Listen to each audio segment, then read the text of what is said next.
LeetCode 951, flip equivalent binary trees.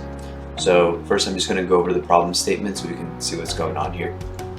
So for binary tree T, we can define a flip operation as follows. Choose any node and swap the left and right subtrees. A binary tree X is flip equivalent to binary tree Y if and only if we can make X equal to Y after some number of flip operations.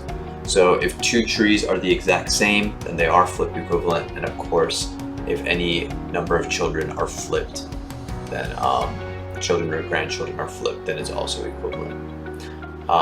So given the roots of two binary trees, root 1 and root 2, return true if the two trees are flip equivalent or false otherwise. So let's go through some examples. This is root 1, this is root 2, and these two trees are flip equivalent. And you can see this is the explanation here. We flipped at nodes with values 1, 3, and 5.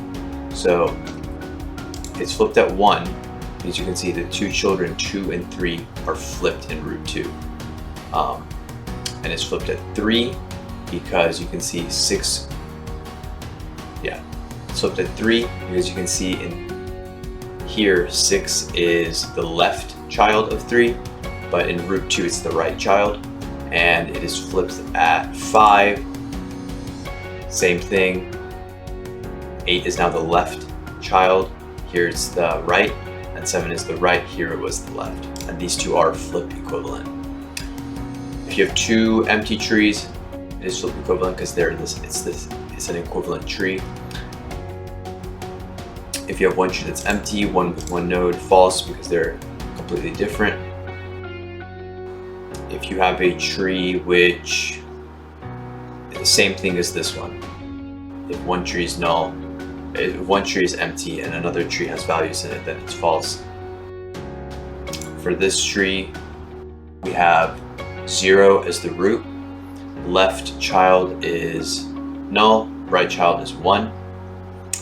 And for this tree, it is root 0, left child 1. So it's flipped at 0. In this one, the right child is 1. In this one, the left child is 1. All right, so now we're just going to jump into our solution in our Eclipse IDE. So what I've done here is I have a main method where I'm populating root 1 and the root 2 variables, which are the trees. The values are passed in using a primitive 1D array. The negative ones here symbolize nulls. So you can see the first negative one here is the right child of 3. So we just read them in order. 1, 2, 3. Here is 1, 2, 3. And then 4, 5, 6. 4, 5, 6. And then we have 3 negative ones. So that's null. Yeah, that's null, null. Yeah, null, null, null. And then we have 7, 8. And that's it. For the second tree, we have, it's the same concept. And if you just go read through them in order, you get this tree. So our first solution, it is a recursive DFS, depth first search. And what we're going to do is just run a debug to see how this solution works.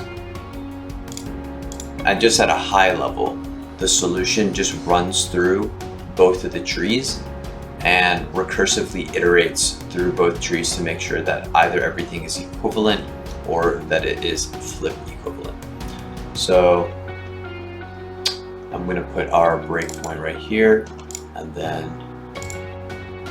start the debug.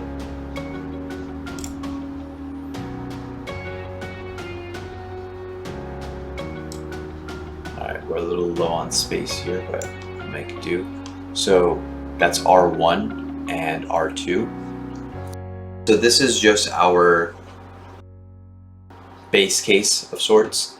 If one of the current nodes is null, then essentially both of them have to be null. That's why we have R1 equals null or R2 equals null, then they both have to be null. Otherwise, it's not flip equivalent. They're completely different trees. So obviously that will not happen here. Okay, so right now we are looking at the root, so 1, 1. We can see that here the value is 1 and the value is 1. So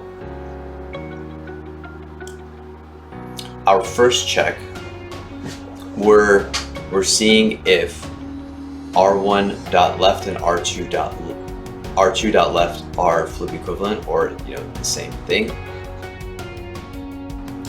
And then r1.right or r2.right are equivalent. And we have an OR here.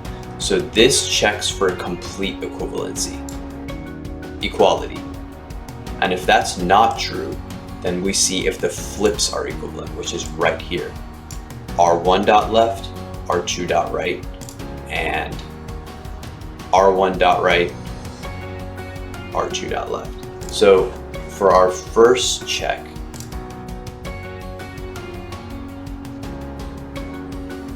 since the left child of 1 is not the same thing as the left child of 1 in the flipped tree, this statement here will be false. And we can see that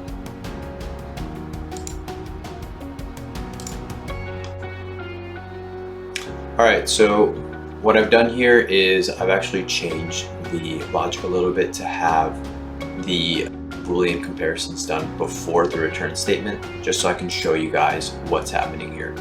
So obviously, since we're on node, the root node, the values for both are 1, and that statement will be true. Pull up the debugger. Yep, compare values is true. Compare equality, so this is where we check just for full equality.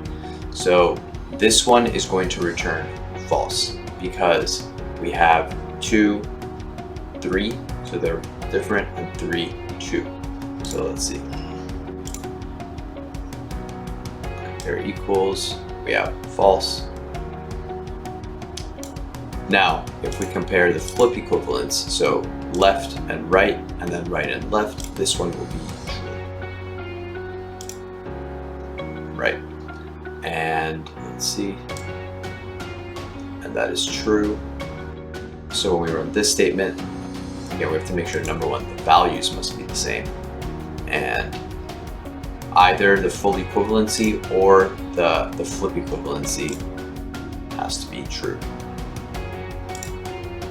So right, we get true, and I have that printed out right here, true. So this is the most optimal solution that we have. There's no extraneous data or objects being created. We just iterate through the tree nodes that already exist. And we're just dealing with Booleans essentially here, and comparison of numbers, integers. So we have two other solutions.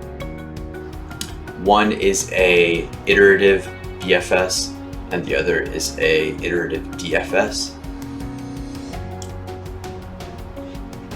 So yeah, with these two other solutions, obviously they work.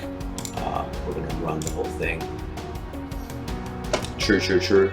So that's the iterative BFS, iterative DFS. These work, but they are very slow compared to the recursive solution, just because you have so much extra data being created, and there's a lot of overhead associated with that. With the BFS, you have a queue, you have offer and pull operations and add operations being done on the queue. We have a stack, we have push operations, pop operations, and add operations. It's a lot of overhead, and that just ends up making it a lot slower than the recursive solution. So that is our solution for LeetCode 951, flip equivalent binary trees. I'm on our OpHaxor website right now. Be sure to visit us, look at our articles. Hope you have a great day.